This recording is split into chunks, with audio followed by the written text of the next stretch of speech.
ভারত সীমান্তবর্তী কুমিল্লার বিবির বাজারের রাজমঙ্গলপুর এলাকার কাশফুল ফুড প্রোডাক্টস, যারা মূলত চানাচুর, পাস্তা, চিপস সহ শিশুদের বিভিন্ন খাবার তৈরি করে।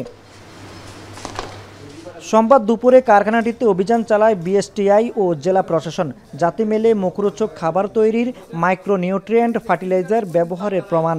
নতুন একটা কেমিক্যাল তাদের ফ্যাক্টরিতে আমরা উৎপাদন করেছি, যেটা হলো বোরন। তো এটা আমরা যেটা জানতে পারলাম, এটা সম্পূর্ণ একটা ফার্টিলাইজার এবং এটা কৃষিকাজে ব্যবহার করা হয়। ক্ষতিকর কেমিক্যালের পাশাপাশি ভেজাল রং মেশানো, অস্বাস্থ্যকর পরিবেশে খাবার তৈরির দায়ে প্রতিষ্ঠানটিকে 2.5 লাখ টাকা জরিমানা করা হয়। অন্যান্যরা এইভাবে করে, এই জন্য আমি এই আইটেমটা করতে যাই, এইভাবে করতে হয়েছি।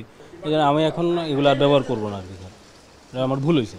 মেয়াদ উত্তীর্ণ ডেট নেই এবং স্বাস্থ্যের জন্য ক্ষতিকর এরকম কিছু রং ব্যবহার করা হচ্ছে। এছাড়া ফুড কোম্পানির নির্ধারিত লাইসেন্সও নেই। পরে কারখানা থেকে জব্দ করা বিপুল পরিমাণের ক্ষতিকর কেমিক্যাল এবং অস্বাস্থ্যকর ভেজাল ফুড কালার ধ্বংস করা হয়। মাসুদ আলম, এখন, কুমিল্লা।